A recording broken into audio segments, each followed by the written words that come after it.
Hello and welcome. In this video, I'll be taking you through solving another intermediate algorithm challenge on FreeCodeCamp.org in 5 easy to follow steps. To solve this one, first I needed to learn a little bit about Fibonacci numbers. So the way it works is that you add the current and the previous numbers together. We start from 1 and 1 plus nothing is still 1.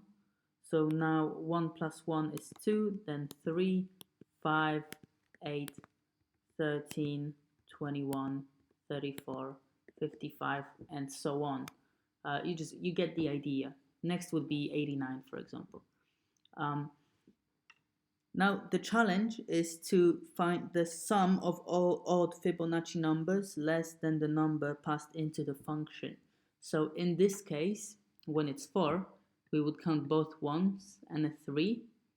So that would be equal to 5, and you have it here as well, that it's supposed to return 5. So that's the gist of it. The steps I took to solve this one are as follows. First, I created a few variables. The first one equal to 1, and the second and the third ones equal to 0. Then I run a loop as long as the first variable is less than the input number. After that, I wanted to do the Fibonacci sequence. So I want to add the previous number, which is the second variable, to the first one, and then assign the second variable whatever was in the first variable before the addition. It's a little bit confusing right now, but when you see it, I think it's gonna clear things up. And I use the ES6 destructuring syntax to accomplish this. After that, I moved on to step 4, which was checking if the second variable is an odd number, and if it is, I want to increase the third variable by whatever is in it. And last but not least, I return the last variable after the loop is over. So now that you know more or less how to solve this challenge, go ahead and try it yourself, as that's truly the best way to learn, and I'll just get down to coding now. So as I said before, I want to start off by creating a few variables. So I'll create m, n, and count. So m and n will let me simulate the Fibonacci sequence. So I'll assign 0 to m, and I will assign 1 to n, and count is also gonna be 0. Now I want to move on to step 2, which is creating a loop, and I'm gonna use a while loop here, and I want it to run for as long as n is less than or equal to the input number. So in this case, it's none. Moving on to step 3, I'm gonna use the destructuring syntax from ES6. I'm gonna wrap n and m in brackets, just like an array, and I'm gonna assign it to another array.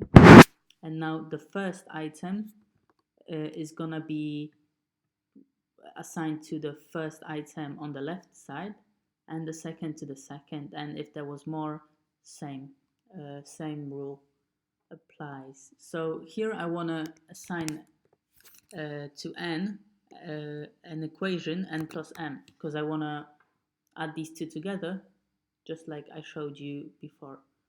And then I want m to be equal to whatever was in n assigned to n before the addition.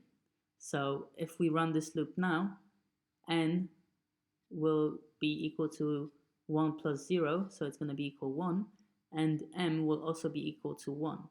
But when the loop runs again, 1 plus 1 is going to be n, and m will just going to be 1 still. So it's just going to work this way. I don't know if I'm just confusing things or if it makes sense, but just if you're not sure how it works, I'll put a link in the description below, and you can just go and read about it a little bit. Anyway, step 4, I want to check if the m variable is an odd number, and if it is, I wanna increase the count variable by whatever is inside of it. So I'm gonna create an if statement, and I wanna check if n divided by 2 is not equal to 0. This is the rest operator.